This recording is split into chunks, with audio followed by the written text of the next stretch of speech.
পৃথিবীর ইতিহাসে অবিস্মরণীয় এক রাত, যে রাতে আসমানের সবগুলো দরজা খুলে গিয়েছিল মহানবী হজরত মুহাম্মদ সাল্লাল্লাহু আলাইহি ওয়াসাল্লামের জন্য। এটি ছিল এক অলৌকিক সফর, যার নাম ইসরা ও মেরাজ। এই সফরে রাসূলুল্লাহ সাল্লাল্লাহু আলাইহি ওয়াসাল্লাম জান্নাত ও জাহান্নাম দেখেছিলেন, ফেরেশতা ও নবীদের সাথে সাক্ষাৎ করেছিলেন, এমনকি নিজ প্রভুর সান্নিধ্য লাভ করেছিলেন।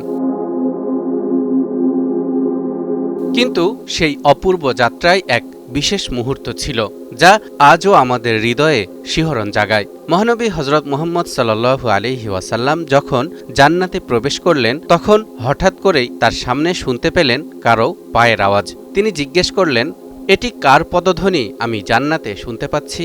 ফেরেশতারা জানালেন, হে আল্লাহর রাসূল, এ হল হজরত বেলাল রাদিয়াল্লাহু তাআলা আনহুর পায়ের আওয়াজ।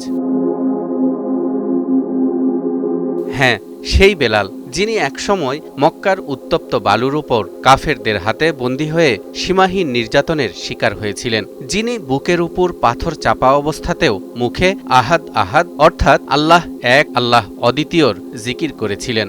শত অত্যাচার নীরবে সহ্য করেছেন, কিন্তু ইসলাম ত্যাগ করেননি। মেরাজ থেকে ফিরে এসে একদিন সকালে ফজরের নামাজের পর রাসূলুল্লাহ সাল্লাল্লাহু আলাইহি ওয়াসাল্লাম বেলাল রাদিয়াল্লাহু তাআলা আনহুকে ডাকলেন এবং জিজ্ঞাসা করলেন, হে বেলাল, ইসলাম গ্রহণ করার পর তুমি এমন কি আমল করেছ যার কারণে অনেক সওয়াব হাসিলের আশা করতে পারো? কেননা মেরাজের রাতে আমি আমার সামনে জান্নাতে তোমার জুতার শব্দ শুনতে পেয়েছি। একথা শুনে বেলাল বললেন, ইয়া রাসূলুল্লাহ, আমি তো অতি আশা করার মতো কোনো আমল করিনি, তবে আমি যখনই অজু করি তখনই সেই অজু দিয়ে 2 রাকাত তাহিয়াতুল অজুর নামাজ আদায় করি। দিনে হোক বা রাতে যতবার অজু করি এই কাজটি আমি কখনো বাদ দেই না। রাসূলুল্লাহ সাল্লাল্লাহু আলাইহি ওয়াসাল্লাম তখন হাসি মুখে বললেন, এই আমলই তোমাকে জান্নাতে এমন মর্যাদা এনে দিয়েছে।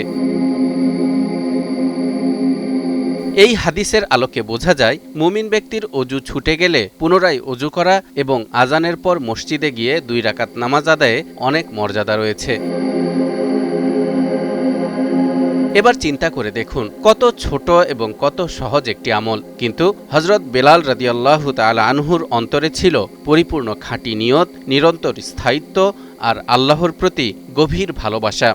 আজ আমরা অজু নামাজের মতো এই সাধারণ ইবাদতগুলোকেই কতভাবে অবহেলা করি, অথচ সেই একই ইবাদতের মাধ্যমেই এক গোলাম সাহাবী জান্নাতে এমন সম্মান অর্জন করেছিলেন, যে সম্মান হয়তো অনেক সাহাবীও পাননি।